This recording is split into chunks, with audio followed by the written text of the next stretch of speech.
Wow, we are here again to share with you more about the Black Mastermind Group. Hello, everyone. I'm Dr. Donnetta Watson, the founder of the National Black Mastermind Group.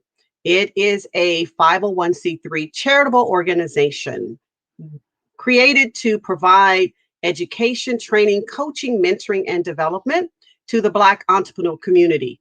And as well, it is a place where Black entrepreneurs can come together, a place where we can grow together and share information about our entrepreneurial journeys and help other entrepreneurs on this same journey be successful. And that's what our commission is, to create sustainable Black businesses across the nation.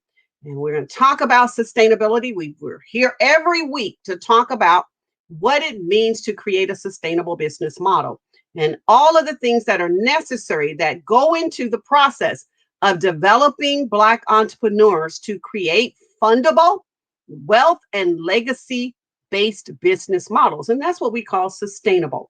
And so we're here tonight to dig a little deeper. We've been on this journey for the last, my gosh, this is week number 3, or is it week number 4? Well, whichever one it is. Time goes by when you're having a great time. Whatever week it is, we're grateful to be someone that is sharing information, content, not just information. There's a lot of information out there today through social media platforms. I mean, it's actually information overload today, where you can find anything, enough information to be able to move yourself. But what's lacking is how to apply the information. And so that's what we're doing through this program and through our organization, is not just training, but educating, not just educating, but also training, having people apply the knowledge that they receive in our organization. I also am the founder of the Business Mastery Institute. It is our training institute, our education institute that provides entrepreneurs with a deeper dive into what we have trademarked entrepreneurial financial literacy, the ability to run a business by the numbers, to be able to know what's happening in your business from a financial perspective, because the language of business is strictly financial. That is the language. So that's the foreign language to us as Black entrepreneurs. So when you go to a country in Spain, you got to know Spanish. When you go to a country in Africa, you got to know the language in order to communicate. In business, you must know the language of business, and that is strictly financial. That's what it is. In order to communicate effectively in business, you must communicate from a financial perspective. And we believe it's so important for our community to understand the financial requirements of business, to be able to speak the language eloquently, explain the journey of your business from a financial position, strictly by numbers, not a lot and great. And we had a lot of numbers. We saw a lot more customers. We sold more products. Well, how much? What percentage did it increase? And what's the new numbers now? And what was the return on the investment? That's having entrepreneurial financial literacy, being able to explain what is happening in your business from the numbers. And we often say that numbers don't lie. And when they tell a story, believe the story that numbers are telling you. So that is what a lender expects an entrepreneur to know, understand, and eloquently relate. Is their business story by the numbers? And on this journey, that's what we do. We teach entrepreneurs, Black entrepreneurs, how to relate their business story from a numerical and financial perspective. That's what we do in the Business Mastery Institute. So in our Mastery Institute, we have a boot camp program, and I'm excited, so very excited, because we have the state of Kansas and other Black business entities and organizations that are opening up this opportunity for us to train their people. The state of Kansas provides us with scholarships every 4 months. Well, I'm sorry, every 3 months. We do the classes 4 times a year. Every 3 months, the state of Kansas is providing us with scholarships. So what does that do? It provides an entrepreneur, a Black entrepreneur, with the dollars necessary to get a seat in one of our boot camp classes. And then we have the next level program called the Launchpad. That's 4 months of intense understanding of financial positioning for your business. And then our master class, our mastermind master class program is 6 months of classroom and 12 months of coaching. That program has a far advanced price tag because those are for entrepreneurs who's on track to be a millionaire and really need to be mentored by other millionaires.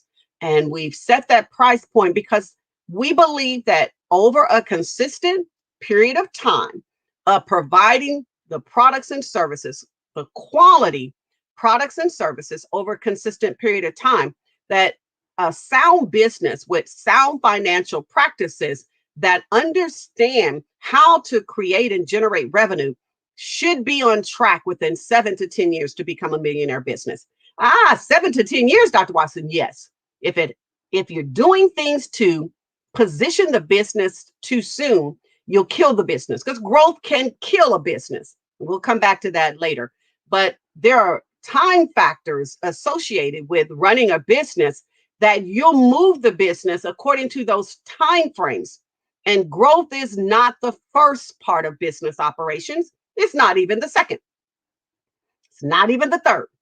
It is the last period in business operations where you then begin to implement growth strategies.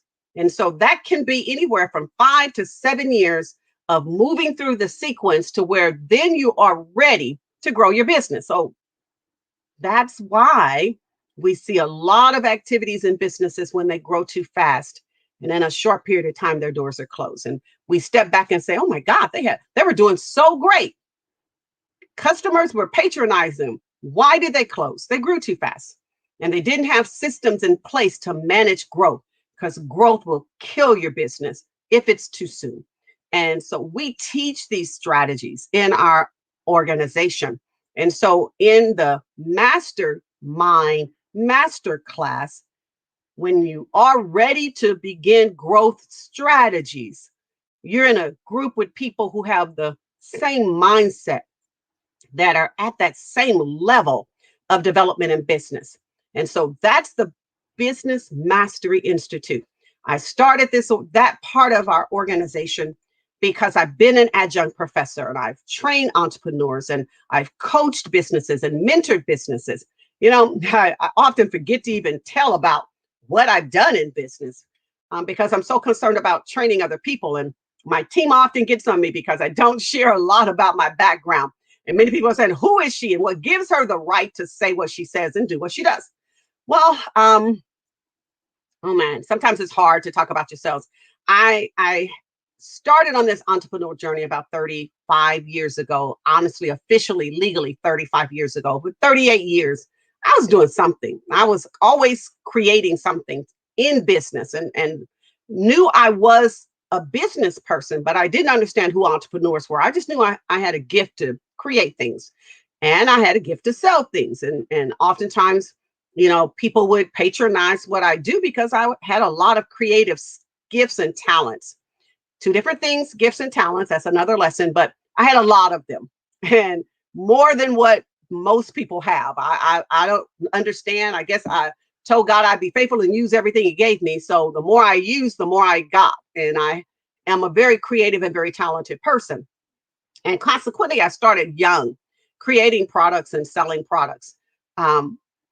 On my journey educationally, I joined an organization that was a business training organization in college and began to compete on the state level. And I came in top 3 in the nation in the state of Kansas. Pardon me, top 3 in Kansas, not in the nation, top 3 in Kansas in entrepreneurial endeavors. And so that opportunity opened up a door for me to compete on a national level in entrepreneurship. And lo and behold, it was my very first time of actually really stepping out in the gift of being an entrepreneur. In the very beginning of my journey, I just didn't have that confidence that this was truly what I was called to be and do. But I went to the competition because my instructor asked me to go and felt that I would be a great candidate to, be in this competition on a national level. And I guess, after winning the state level, you would automatically go and compete on the national level. Well, lo and behold, when that auditorium full of thousands of people competing at different levels of entrepreneurship, my name was called. And I was shocked, humbled and shocked. And so I went down to the front of that auditorium, and there I was, one of the top 10 national finalists in entrepreneur across the nation. And that's when I took this journey a little bit more serious because I knew, I'm a woman of faith and a woman of the word, and the scripture that kept ringing in my heart while I was competing with all of these other people across the nation, that for such a time as this, have I brought you into the kingdom. And that's all that stood out to me, was that this was the time that was necessary for me to really grab a hold of the gift that I've been given to be an entrepreneur and the calling that was on my life to be an entrepreneur. And the day they called my name as a top 10 national finalist across the nation, out of thousands of people who were competing at that competition, I walked down that auditorium stairs, headed to the stage going, yes, for such a time as this, I have been called into the kingdom. And my journey as an entrepreneur became solid. I was no there, although I was in school to complete my education, to go into the corporate world, I knew I was an entrepreneur. I knew that was the blessing on the gift that I had, to be able to compete at that level against thousands of other people across the nation and become one of the top 10 national finalists. And so I very seldom even think about that story because that's just part of the things God has allowed to really put the gift, solidify my gifting and my calling as an entrepreneur. And I just look at that as part of the journey. It is a major, huge accomplishment. I very seldom even talk about it, but it is part of the journey of the training and the development I received. You see, I'm not just somebody that decided to start teaching entrepreneurs. I have been trained, I have been equipped, and I have been prepared for this. So I finished my bachelor's degree, went right into a master's program, finished the master's program in quality systems management. And actually, that degree is a statistical and analytical degree where we do statistical analysis of processes and quality assurance and processes of re-engineering and redesigning organizations to make them more profitable, to make them more sustainable.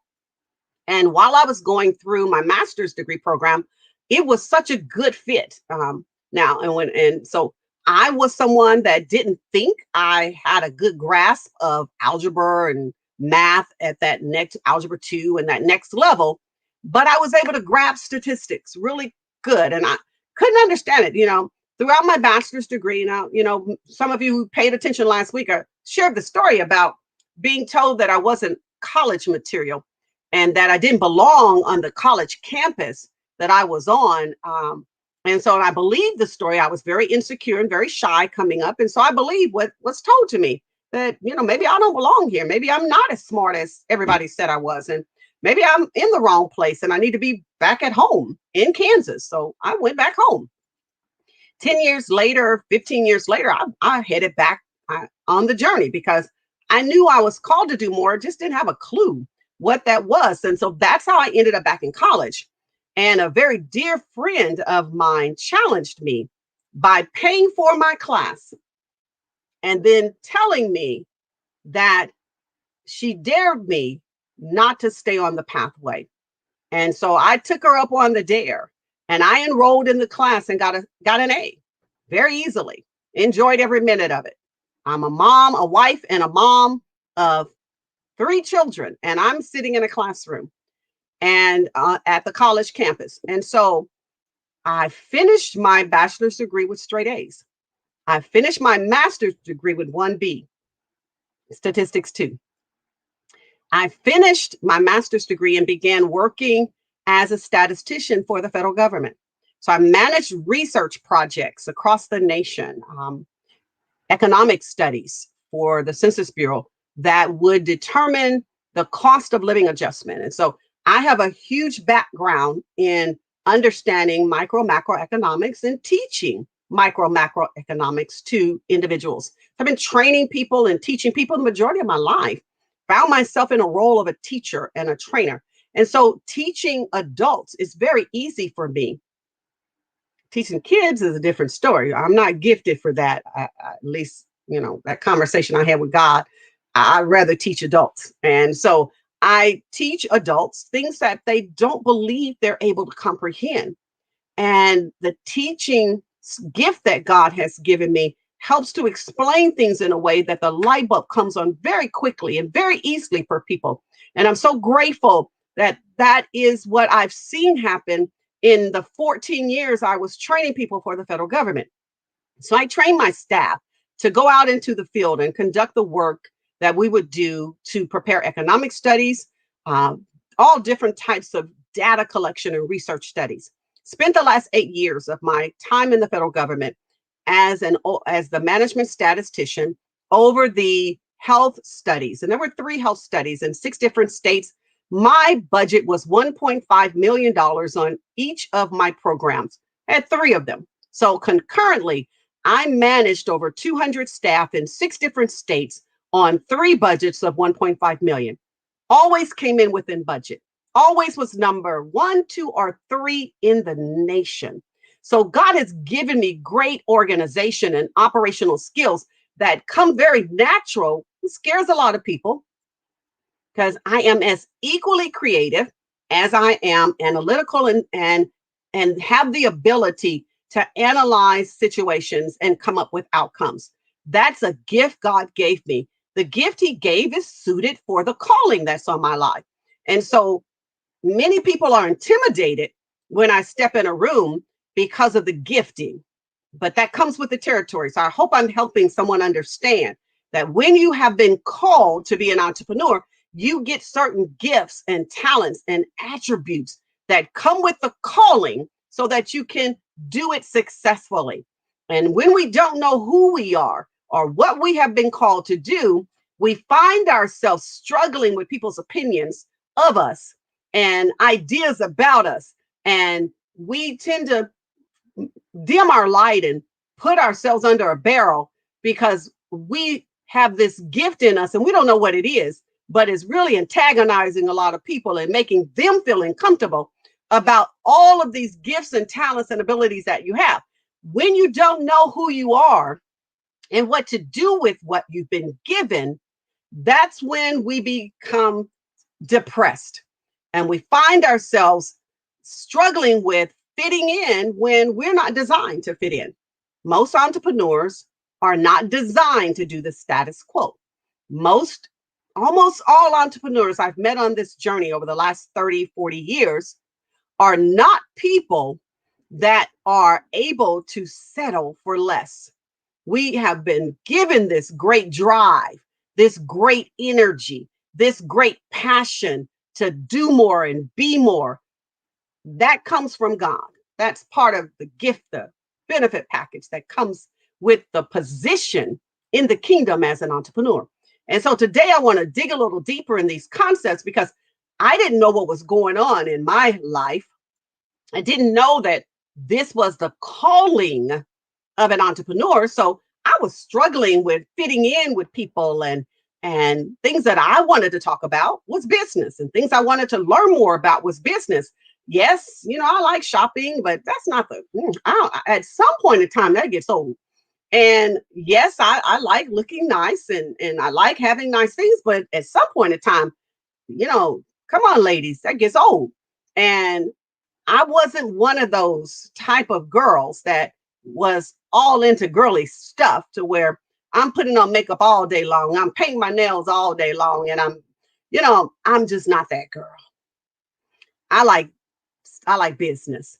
And so I was always that girl that was in the boardroom or in the meeting room with the men talking about business at 19, 20, 21, 25, 27. I was finding my way to the room where people were talking about business. Now, insecure women thought, oh, she's in there trying to get it next to our husbands. Really? Come on, ladies. But that's how some insecure women thought because I was always in there with the men. Because when I was coming up, women didn't talk about business. When I was coming up, women didn't have businesses. Yes, I'm that old. I'm not going to tell you the number. I got a birthday coming up on Monday, but I'm not going to tell you the number. You're going to have to figure it out. So women didn't talk about business and we weren't allowed to be in business. We were chase keepers of our home, raisers of our children and submissive to our husbands. And so we weren't even allowed to be smart. I want to, those of you who know me, been following me, that's what we going to marinate on. Women were not allowed to be smart. We were to be humble, not seen, not to be noticed, be supportive of our husbands as they go about becoming successful on their journeys. And we were not allowed to be women that were with a mission and a calling and a passion to be great. That wasn't okay when I was coming up in the church. And so I gave my heart to Christ when I was 19 years old. So I came up in the church as a very young woman that had a flame inside of me that I had to hide under a barrel because it wasn't okay for me to think the way I thought. It wasn't okay for me to be always talking about business. It wasn't okay for me to be in the boardroom listening to conversations that men were having about business. It wasn't okay. But that's who I was. And so I would always find my way into those settings where I could hear men talk about business. And so I had a lot of male mentors and male figures in my life because in my mind, I was a businesswoman and I was going to be a corporate giant in the corporate world. And then God shifted my journey. So when I graduated from college and got hired in the federal government, it was a, a part of my journey. I'm trying to figure the right words because it wasn't a great experience for me being in that environment, but it taught me everything I needed for what I'm doing today. Although there were days I was so tempted to quit and walk out of that office and never come back again, God would always send me back. I mean, I would just I'm done. The disrespect, all of that, being a Black woman in a white male dominated field, statistician. That's not a place where you see very many of us. You don't see very many Black people and you don't see very many Black women as statisticians. And so it was a very difficult environment to be in, but I couldn't quit. God wouldn't let me quit. Every time I tried to quit, I'd end up coming back. Every time I would apply for another job that I was overqualified for, I was denied. And it was all part of God's plan of developing what it took inside of me to endure and to remain and to stand in the midst of difficult times. Because, ladies and gentlemen, if you're called to be an entrepreneur, it's going to be some extremely difficult times. Business is just designed to where there is always something happening in business. And if you don't have any fortitude, if you don't have any discipline, some stick to itness, some tenacity about you, business is going to chew you up and spit you out. Because if it was easy to be an entrepreneur, everyone would be one. And I know we think a lot of people out there are entrepreneurs, but not so. There are more employees out there than entrepreneurs. There's a lot of wannabes out there being entrepreneurs that need to go get a job. But being an entrepreneur is not easy. And so we romanticize about being in charge. We romanticize about being the person making the decisions. But I can tell you, when them decisions got a bunch of zeros behind them, oh, it's not easy to be an entrepreneur. You've got a lot of things pulling at you from so many different directions when you are really deeply into your journey of being an entrepreneur. And so I needed to get some big girl panties and put them on. I needed some, excuse me, gentlemen, grow some, in order to stand as an entrepreneur. And that 14-year experience with that department of the federal government taught me how to stand, how to withstand, and how to endure, and how to do what I needed to do, regardless of anyone recognizing or praising you or giving you any acknowledgement. I know how to just get it done. I know how to tuck my head down underneath the current and tunnel my way through and end up at my appointed destination and not nobody even know what I'm up to. I love it when I come up and it's a big surprise because I don't need everybody knowing what I'm doing. As an entrepreneur, you have to be able to make stuff happen, even if it's by yourself, even if nobody's cheering you on, even if you're the only person that gets it and everybody thinks you're making a mistake. You got to have some tenacity about you to stick to what it is you believe you're called to do. Now, let's talk about believing and believing that you're called to be an entrepreneur. So I'm gonna stay right there for just a moment. So my story is that I've been on this journey for almost 35 years, over 35 years. And I've had some great successes and I've had some great disasters in my journey as an entrepreneur. But when you're called to be an entrepreneur, no one can keep you down. But they'll try, but they cannot keep you down because you're called to do this. It isn't a decision or choice that you make. You are absolutely called and appointed to fulfill an assignment that you've been given in life to be an entrepreneur. So back at that college was when my light bulb came on that for such a time as this, I was brought into entrepreneurship. And I kept that in my heart. I think you guys are the first one that hearing this story from the side of it that I was experiencing it, hearing God say, I called you for such a time as this. And this is what I've given you to do. And regardless of if my family thought I was crazy that I had a degree and I still wanted, I done worked all these years to get to a master's degree and to get into the federal government. I'm making six figures, close, a couple of dollars from six figures. And I want to quit and start a business. Everybody thought I was crazy. Everybody. Because making that type of money, who would leave the federal government? That's what somebody told me. Nobody in their right mind will leave the federal government. Well, maybe I wasn't in my right mind. But when they closed the office I was working in, and they gave me an option to transfer to another state to live and work, there was absolutely no way I could forego the calling and the yearning that was on my life to step into business full time. I made a huge decision to walk away from everything the government was offering me. At that time, it could have been $150,000 a year. It wasn't important. I wasn't going to be bought with money. Some people will, wave a few dollars in front of them and they forego the vision and jump a hold of a ship they think is going to take them somewhere faster. But I knew that if I did not step into what God had called me to do and had prepared me to do and had taught me all that I learned to be able to do it, I would be foregoing my destiny. So I stepped out. I walked away from the government, took all my money because I always said, if I'm not quitting, when I got the revelation that God was using that job to teach me something, I said I wasn't quitting. I wasn't going to quit on anything. I'm not a quitter. So you won't see behind Dr. Watson, back then, Donnetta Watson, you won't see behind my name that she quit this, she started this, she quit that, she started that, she quit that, because I'm not a quitter.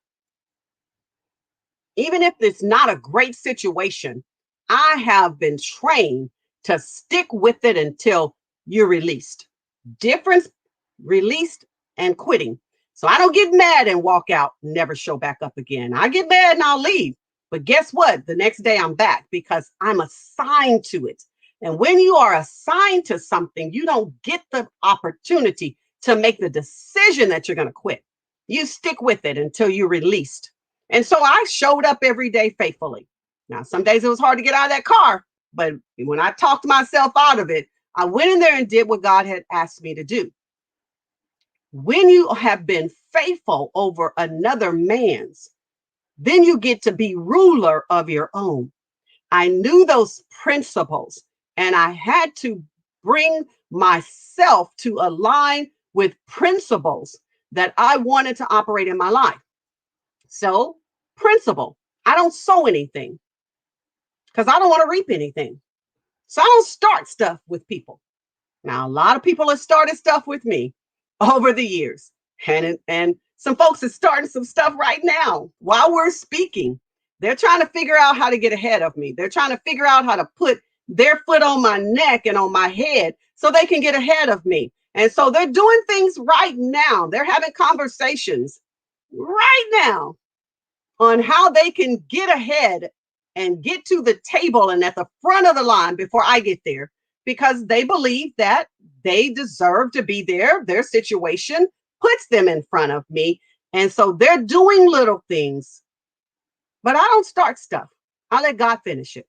I don't even get entangled in it because I've seen God do things that I couldn't do for myself. I've seen him deal with people on my behalf. And so I don't find myself in a bunch of foolishness, messy stuff. I don't have time for it. I let God deal with them. And he's very good at dealing with people, better than I ever can. And every now and then I'll check somebody because it's necessary as an entrepreneur to not allow people to abuse or misuse you. So when the opportunity is there and I got to set some things straight, I'm a big girl. I know how to set things straight. And as an entrepreneur, you got to know when it's your fight and when it's God's. You got to know when to speak up and when to let them choke themselves on all that they're trying to eat that belongs to you. You got to know when to handle it, and you got to know when to let them trip over their own feet. I'm going to let that one marinate for just a moment. So oftentimes you got to let them think you don't know and you don't see, and you got to let them expose themselves. You got to let it be on Front Street, and you just have to step back and let it all happen. As an entrepreneur, you got to know the difference. Hey, Miss Sherry, good to see you tonight. And so as an entrepreneur, you've got to have a lot of wisdom and discernment and insight, because the problems you have on this journey come with people. But you need people. You need people in your life. You need people in your business. You need people on the journey. But people come with their issues. They come with their suitcase, their trunk, fully loaded. But you still need people. And you have to have wisdom to know what is inside of them that God sent them into your business, and also what's inside of them that'll destroy your business. You got to know that as an entrepreneur as well. So enough about Dr. Watson. I want to get into this lesson, but I had to say what I had to say. Thank you, God. I had to say what I had to say because sometimes people think that just because you're a voice and not an echo, and you are a leader, that the world has been good to you and it hasn't been good to them. People think that on this journey, when you become successful, that it's been easy, and it's never easy. I want you to cut successful people some slack, because what you see is the end result of many years of discipline, many years of character building, many years of integrity being tested, many years of character being developed, many years behind the scene and in the dark and in private, people being developed. And then when God says you have all that you need to step out on the stage, he pulls the curtain back and people see you overnight, but you've been at this for years. I just watched Bruno Mars. Yes, Dr. Watson watches all kind of stuff. So I love people's story. I love successful people's story. And so for 6 years, he was plowing at it, not getting anywhere, no recognition, no hit, no single, the release, nothing making it on the charts for 6 whole years. And then he had success. 7 and 8 years, he was on top. Then he did something that almost took his success away. He got caught with marijuana, no, cocaine in his car. And it became a media onslaught. But his character, and that's why I listened to what he had to say, his character was on display. He owned up to what he did. He told the truth. He didn't lie. He didn't hide it. He didn't pin it on anybody else. He took it and he owned it. And as a result of him owning his mistakes and his errors and his issues and his drug, getting caught up into partying and losing sight of what he was called to do, after his confession, his name exploded. Why? Character, integrity. And that's the attributes of people in leadership, that all of that developing behind the scene and those years that you've been plowing at this and no results and minimal recognition and minimal results. But when you blow up, you got to protect what you have, protect your integrity, protect your character. Because when you get to that next level, there is always another devil. Yeah, sorry to have to tell you the truth, guys. There's a whole nother life full of lessons you're going to have to learn at that next level in life.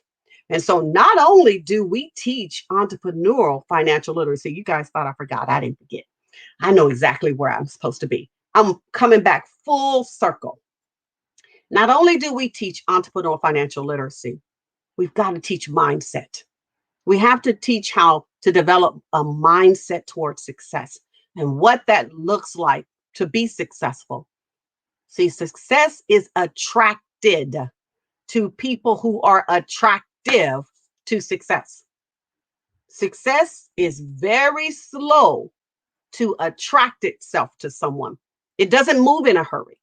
It will stand back and check you out and observe you and look at you and determine if you are operating from the core, the very core of who you are, from a place of integrity.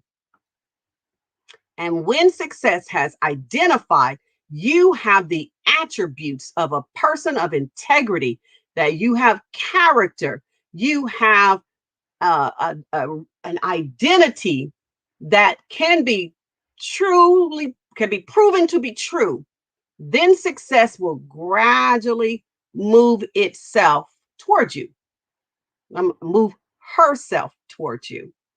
And success will show up unannounced. Doesn't announce itself. It just makes its presence known at the right time and in the right way. But it takes time to be proven that you can stand under what it takes, the pressure of being successful. It is pressure. Tell me, when you got to write checks with a whole lot of zeros, it's pressure. When you got to come up with payroll and operating budgets and money for supplies and materials, and you're writing checks at the end of the month, you total it up and it's $20,000 and $30,000 a month. Trust me, it's pressure. People see the romantic side of success, and they're caught up with the external things that come with success. But anybody that's really successful, not them Facebook folks that saying they're living that good life and those perpetrators of success. Yes, ma'am. So when we see success show up on people, it's been a journey to get there. So I'm going to ask you to cut people some slack that you see are successful, that you think arrived there overnight. It didn't happen overnight. They were just diligent to stay at it. They were faithful to keep working at it and not come up for any air to celebrate and party and be seen on the scene and taking all them darn selfies and posting all that mess about yourself. We know that's not real success. We know that's wannabe success. That's not how you attract it. You attract it by producing character. You attract success. Success doesn't happen. That's something I want you all to know. Success doesn't fall on you. It does. It doesn't just happenstance happen. Success is intentional and deliberate and practiced and tried and challenged. All of those attributes that come with success are developed. And when you pass the test and when you've proven yourself to be trustworthy with her success, she shows up. And everybody gets to see the end result of all of that molding and shaping and development. And they get all excited for you. And some people want to be you, but they don't know what you went through and all that you had to endure for your character to be developed to partner with success. And so one of the principles we teach is mindset development, because you got to have this right in order to be successful. There are things you've got to adjust and things you got to deal with about you. So this thinking, what comes out of your mouth and what you allow in your heart are the areas that will be tested and proven and tried to determine whether or not you're a worthy candidate for success. Worthy candidate for success. And so what you see on Facebook and on Instagram and all these social media platforms really is not success. It's just people in the development. And they're getting enamored and excited. And I often say this to the students in our program. We get so excited when we start seeing coins because we've never really had money. And when we start seeing coins gravitating to us, because money is also something that must be attracted. You must be attractive to money before it can be attracted to you. And so when we begin to see through the work that we do, some of the development we've done on who we are as a person, and then opportunities are open and available to us, and then money starts being attracted to us because we are finally attractive to money. We get caught up in the coins that land in our pocket because we've never seen money before. And when we get caught up in the coins, we oftentimes disconnect ourselves from the next level, and that's when it's dollars. So many of us don't get past the coin stage because that's all we can be trusted with is a few coins. I'm gonna let that marinate for just a moment. That's all we can be trusted with is coins. And we get all bougie and all puffed up and arrogant over coins when we don't know that the coin is the test that you must pass before you get to real dollars. And I often tell our community, the Black masterminds, people who should be thinking at another level, don't fall for the okie doke. Don't trip over your own self when you see coins show up.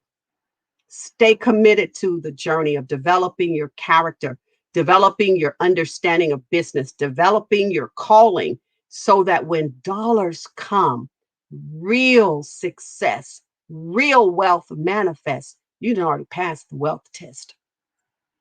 You didn't go out and do some crazy stuff when you saw money show up. You stayed consistent to your journey of producing wealth and not got caught up into dollars and coins, not dollars, coins, because coins show up before real dollars do. Yes, Miss Sherry, when we prove ourselves that we are committed to who we are called to be, when we pass the coin test, then we get to deal with dollars. And when we manage dollars successfully, then we get to play with wealth. That's a whole nother level. Most of us don't see wealth. That's Oprah Winfrey level. That's Dr. Dre level. That's Beyonce and Puff Daddy and people who have been able to understand money and the rules that govern the laws that govern money at that level and learn the aptitude and financial aptitude so they can have intelligent conversations about money, dollars, and that other level that happens after dollars. And that's wealth, because people who are in wealth don't operate with dollars, they operate with assets. And when you see people caught up in dollars, how much money they have, they've not moved and shifted into the next level of wealth because they're still caught up in dollars. Wealth doesn't operate with cash. I'm gonna let that one marinate too. Ooh, I just love this marinating. I love when it sinks in and gets into the core of who you are. And I love when it challenges the way you think. I love when it makes you mad and make you want to say something back to me. Got you thinking, so I got you. Wealth doesn't deal with dollars. Wealth doesn't deal with cash. Wealth deals with assets. So you don't see wealthy people pulling out their wallet and putting cash on the table. Those are people who are just got money. They're not wealthy. They're perpetrating. They want you to see their dollars. But wealthy people don't operate with cash. And when we get our community to understand the levels of success, we got a lot of folks rubbing coins together and just as arrogant as can be in the Black entrepreneur community. I'm so sorry. Dr. Watson don't mean to be so cold, but I want to shake us and wake us up, because while we're rubbing coins together, everybody else has gone beyond pulling out dollars, and they're in the asset level, and they're making money moves with assets, and they're making things happen with assets, and they're aligning with people who produce assets. And wealth is only managed through assets, never through cash. And when we get the amount of training and education necessary, and we can handle what it takes to move from coins to dollars to assets, which is wealth, then and then only can we make a change for our community. I'm back on track talking about who we are as an organization. We're committed to transforming the lives of Black entrepreneurs. But we got to work with this first mindset, developing a mindset to be an entrepreneur, to step all the way into your calling and to understand what comes with the calling to be an entrepreneur, all of the benefits that come with your calling to be an entrepreneur. And then once we begin to see the benefits operating in our lives, to stay on track, not get caught up into the foolishness that I see. You see it too, but you ain't gonna call it what it is. It's foolishness by trying to take on too much too soon. Arrogance that makes you think you can run 10 businesses at the same time as a solopreneur. That makes you think, that makes you look smart and important, that you have 10 different businesses in 10 different industries, when everyone who understands wealth understands that you can't manage different industries if you're not fully versed in the industry. And so you're just playing with dollars, not wealth, playing with dollars and striking matches to it too in the meantime, burning up your money. And people who understand wealth know wealth must be managed. It doesn't grow and accumulate without management skills, understanding how to manage money, how to make wise financial decisions, how to read financial reports and know what they're telling you, and being able to make decisions from financial reports. That's what we want all of our entrepreneurs to be able to do. So that's why we are on this journey. Brought it all the way back home. That's why we're on this journey to educate, train, coach, mentor, and develop the Black entrepreneur community to be able to understand entrepreneurial financial literacy, to understand the language of business, which is strictly financial, to be able to make decisions from the numbers, to run not just your business, but everything about your life from a financial perspective. All of that we teach. That's who we are to you. We're your gift. We're a gift that's been given to the Black entrepreneurial community. Why? Because we raise money to put you in class. We raise money through partnerships, collaborations, sponsorships, donations, whatever it takes to get you, Black entrepreneur, in the seat. And we're here with the blessing of Dr. Kelly and Black Expo USA because we need to start training people at a whole different level if we're going to make it as entrepreneurs. You know, 1 million, over 1,111,000 of our businesses closed. That's directly because we didn't understand business. We didn't understand the financial side of business to be able to weather the storms that happen to every business at any given time. We didn't have the financial understanding to put strategies in place to prevent us from running out of cash, running out of resources, running out of access to resources. That's what I really want to say. And so we offer entrepreneurs the opportunity to go through our bootcamp classes. We specifically are wanting to speak to the Black entrepreneurs whose businesses have closed as a result of COVID. We are making our message resound across this nation. And as you see the link scrolling across the screen, bit.ly/TBMIBC 2021. That's the Business Mastery Institute Bootcamp 2021, because we have dollars that are available for you to sign up to get a seat in one of our bootcamp classes. Now, I'm going to tell you, Dr. Watson ain't going to lie to you. I ain't afraid to tell folks the truth. It's a lot of hard work. So if you're a punk, we don't want you in the class because we don't want to hear no whining, no complaining, and we definitely don't want no quitters. So I'm going to put the disclaimer out there. This class is not for people that don't have any fortitude, because we don't have time to teach you how to be an entrepreneur. We want to teach you how to be successful. You got to figure that out if you're called to be an entrepreneur someplace else. We don't want folks trying to figure out, because we're not teaching you how to figure out what you've been called to do. We're going to teach you how to make money. And we're going to teach you how to generate wealth. We're going to teach you the principles of how to read financial reports and run a business by the numbers. That, ladies and gentlemen, are not for weak and immature entrepreneurs. Now, you don't have to have a business to take our class. You just got to know you're called to be an entrepreneur. You got to know you're called to do something. And then we're going to help you take that something to the next level.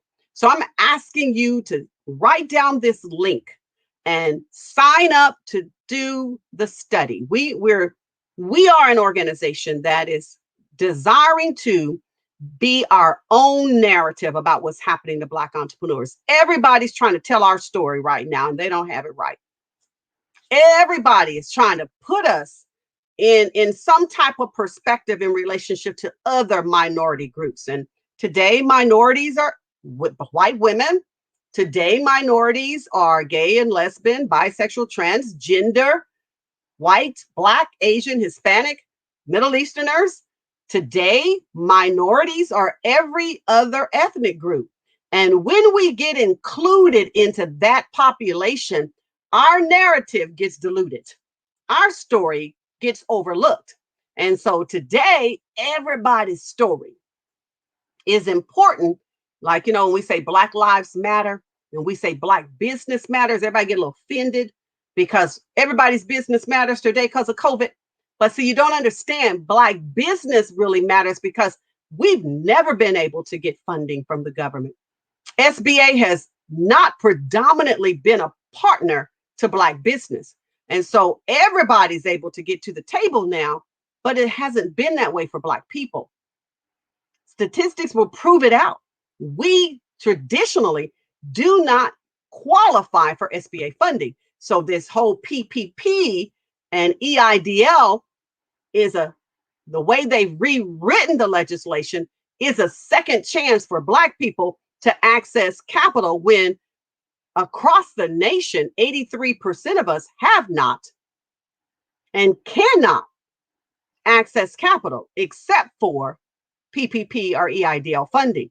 So that right there lets you know that they had to change the program, rewrite the program so Black people could qualify. Because traditionally, we've not been able to cross that bridge or climb over that wall or crash that invisible glass ceiling that has prevented us from getting to funding to create sustainable business models. And somehow we've convinced ourselves we can do it without it, and we can't. So, in our boot camp program, we're doing everything that we can to ensure that Black entrepreneurs get the information, the knowledge, the education, and training necessary to compete in business. When we do open businesses, we earn $28,000 less than our white counterparts. We are unable to qualify for the same amount of funding dollars, same business, same length and time, less revenue. So, of course, they qualify for more. All of these things we want to address. Yes, it is a boot camp class. And like Dr. Watson said, it's a real boot camp. It's hard work. And we don't want you punking out on us and quitting. So if you're a quitter, you don't have any substance, I'm telling you up front, don't sign up for this class. But those people who have worked so hard to build a business and see it dissolve as a result of COVID, we need you to show up because we know you got something to prove. You've got an axe to grind and you've got all this knowledge and experience. And it's not about going back and becoming an employee, it's about getting educated and getting back in the race stronger, wiser, so you can last longer. So we often say, hey, everybody that's listening to me right now, grab your pencil and paper, write down the link that you see crossing this screen. And then I want you to be an advocate for another Black entrepreneur. I want you to tell them to go on to this site and schedule themselves for an appointment. We're collecting information on the impact of COVID on Black people from a Black perspective. But also, when you take that study, when you answer our questions, it gets you on our waiting list so that whatever city we come into, when we're opening up other cities, Hampton Roads, Virginia will be handling the northeast part of the country. Houston, Texas will be handling the southern part of the country. And Kansas City will be handling the Midwest. When we open up in your city, we will give the scholarships first come, first serve basis. We will give the scholarships to those who have signed up and want to be in a class. This is an amazing opportunity. It is probably one of the biggest opportunities we will ever have. We only have a short window of time when America is going to care about disparity to Black people. This season is going to end, but I'll be darned if it's going to end and we are no better off. There's only a 2 to 4 year window when America is going to have a consciousness about what it's done to Black business.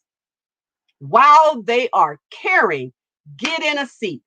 And so I'm closing now. I'm compelling you. Please, Black people, if you know somebody that knows somebody whose business has closed, share the information. God bless you. See you again next week. Looking forward to being in class with you very soon.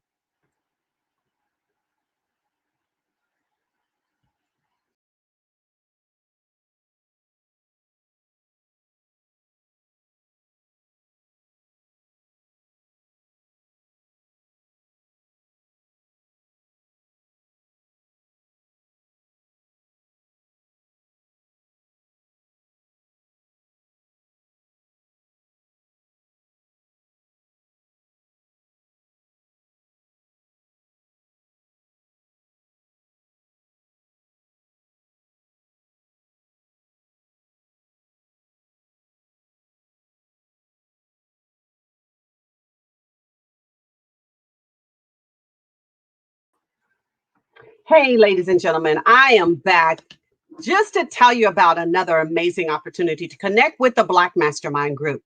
Every month, we hold what's called a roundtable. And if you know anything about mastermind concepts, masterminds are developed around roundtables. And while we're virtual, we're still doing roundtables. It's an opportunity to dig deep on subject matter that helps develop that mind. And our roundtable event is May 16th at 2:30 p.m. It is $10, but free to our members. So everyone that joins our organization, everybody that takes a boot camp class gets access to membership, but you can join our Black Mastermind group and come into the roundtable seminar sessions that we hold every month absolutely free to just check us out and come to a roundtable and see what this woman is all about. You know, she's kind of crazy. She talks about people and talks about, not people, talks about stuff, because I'm too wise to talk about people. Talk about stuff about us on our journey as entrepreneurs. And I really want to see if she's really real and if her organization really cares about Black entrepreneurship. Then I'm going to ask you to join us, to come to our roundtable seminar session. Check us out. You know, if you don't have $10, you really need to be in a boot camp class like yesterday if your business doesn't have $10. Come on now, people. Join us Sunday afternoon, May 16th at 2:30 p.m. Central Time for our roundtable seminar session. This month, the month of May, we're talking about manifestation. It's time to manifest. It's not time to keep talking about one of these days, one of these days. It's manifestation season. And so many things are pointing to manifestation.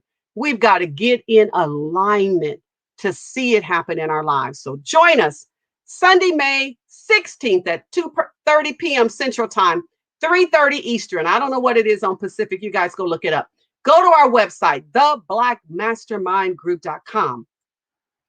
Go to our website, sign up for the free ebook, get on our mailing list so you'll know what we're doing each and every month. So thank you guys for listening, for being a part of Black Expo USA. We are so honored from Dr. Kelly to be a voice speaking to the Black entrepreneur community. Now we want you to move, take action, show up, and experience what it means to truly be a mastermind. God bless you all and good night. Before you go, we really want to make sure that people go to the website and understand what training is all about. When you begin to talk about the National Black Mastermind Group, people that are listening, you need to understand that you need some training. Getting training helps you to compete against people who are in your marketplace. And if you don't know the information, then the key is to find people like the National Mastermind Group to help you get to the next level. And I just wanted to come on because, you know, I'm always watching Donnetta, Dr.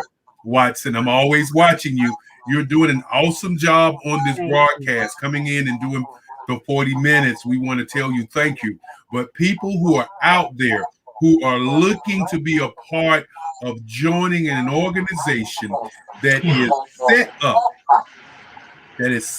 up, to help them be prosperous, and to help them to get to earn a profit. This is one of the things that you want to do. When she talks about mastermind, and some people think mastermind is a group of people getting together just talking. Mastermind is when minds get together and help each one to deal with their particular weaknesses. And we all have weaknesses. So make sure that you're a part of this roundtable. And when you hear $10, think about it for a moment. If $10 is going to change your life, then why not change your life for $10?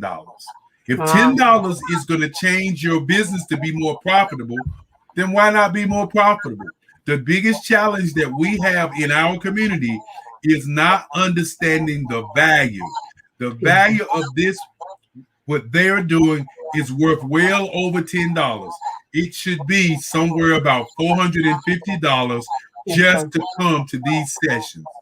Yes, sir. Because everybody that comes to these sessions are giving up their time to help you become better in business. And that's really what it's all about. Dr. Donnetta Watson, we look forward to seeing you in June. But each night that you do this broadcast, it gets better and better and better and better. And again, we want to thank you and let you know that we are always here to serve. Thank you, Dr. Kelly. I'm getting more comfortable in this seat of being a voice and not an echo to our community, and having to step into this mantle, into your shoes. And they're big shoes. My little feet can't cover your shoes, Dr. Kelly.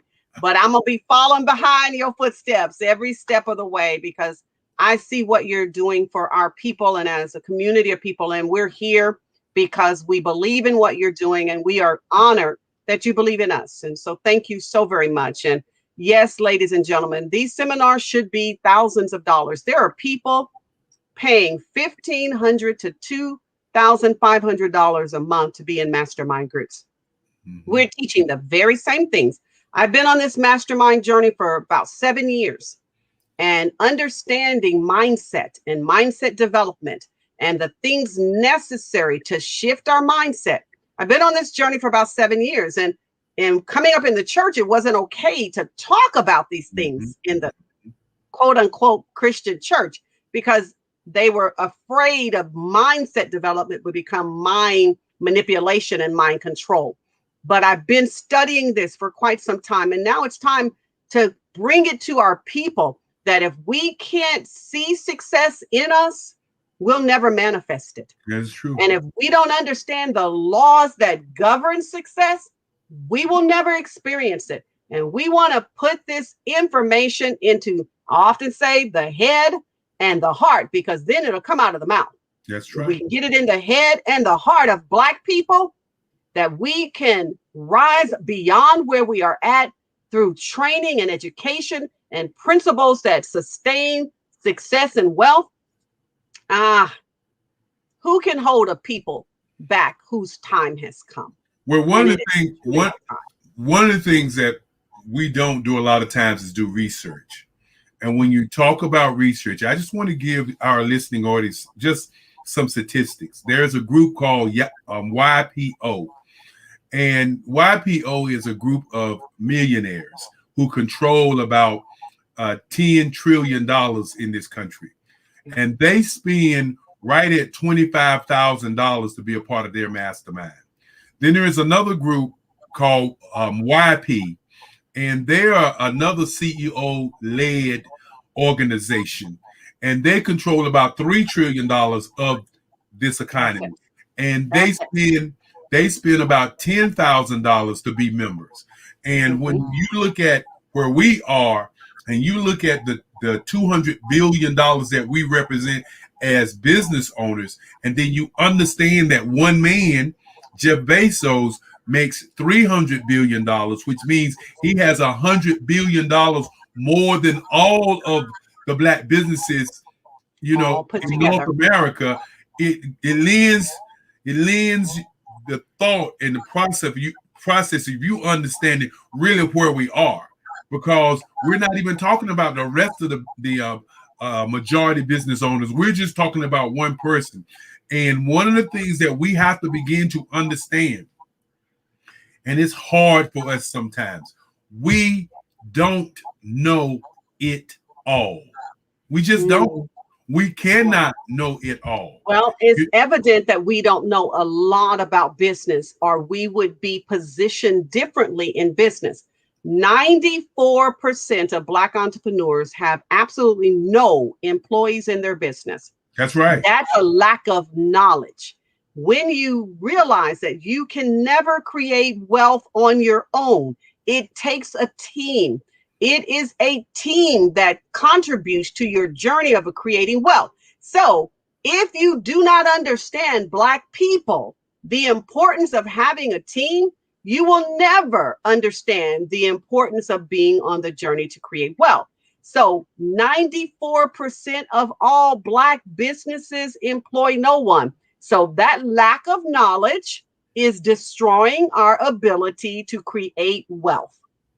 And that is what it's all about, to create wealth. And Yes. you make a critical point about 94% not understanding. To win a championship, no matter what championship it is, it takes a team. Even if you're playing tennis, and you're the guy and you're playing tennis, you still have somebody that works you out. You still have a coach. You still Yes. have a lot of other intangibles. But to And a win a sparring championship, tennis partner to practice with. So you never create success alone, even though you're out front. You got a that is whole correct. group of people that got your backside covered. And that's what a team provides on this entrepreneurial journey. We don't understand how the value of it. And so the government and legal and funding entities also know that we don't understand, because that's one of the requirements to really get funding for your business, to be positioned as a legal business entity and to have a team. That's why we didn't qualify for PPP when it first came out, because the government only recognizes businesses that have staff teams. Well, one of the things that I wanted to do, I was listening to you. I enjoyed you last week. And, a lot of times I just like to sit back and listen to the message. Even the leaders need to listen to a message. And I just wanted to say to you, you're doing an outstanding job. And for those out there who don't get on board, don't feel shame. You still can get on board. We're going to continue to do this all year long. So even at the event that you're not able to make the round table, take some time out and understand what team building is all about. And understand that once you build a strong team, then you can conquer anything. And the key to that is, once you build a team, you can get out of management and you can get out of being a worker, and go into visionary, where you actually can look at what you're doing and see where you're headed, and then make critical changes for you to make a better or a bigger profit. That's the piece that many people don't get to. They get into worker bee. I'm working all day. I'm doing this. I'm the janitor. I'm the bookkeeper. We become addicted to labor. As a people, we are addicted to labor. So we don't equate success without working hard and laboring. And unfortunately, our counterparts in all other ethnic groups understand labor and success do not walk on the same pathway together. We're addicted to labor, which prevents us from experiencing true success. And oh my God, if I can break our addiction to labor and get us on the journey of understanding success is a mindset development, not a labor development, a mindset development. We can indeed think and become rich. Well, I know we've gone over time, but I think that 15 or 20 minutes I think it's 15 minutes. I think it's well worth it. I think somebody out there live is going to be changed by the few moments that we spent together. And for those of you who do not know, tune in next week for another great show with the illustrious, the beautiful, the wonderful Dr. Donnetta Watson. Thank you for allowing me to get on your coattail just for a few minutes. I hope you have a powerful week, and we look forward to seeing you next week. And I'm going to say bye-bye until the next time. And Mark, play the video as she gets out of here so people can see that mastermind in shining, shining glory, since we're taking some time. Thank you, Dr. Kelly. Again, I am so grateful that God has allowed our pathways to cross. I am so honored for your mentorship and so honored to know you and to be following someone who is not just making stuff happen, but is changing his world and those who come in contact with it. God bless you, and may he increase you more and more. Thank you. Good night, everyone.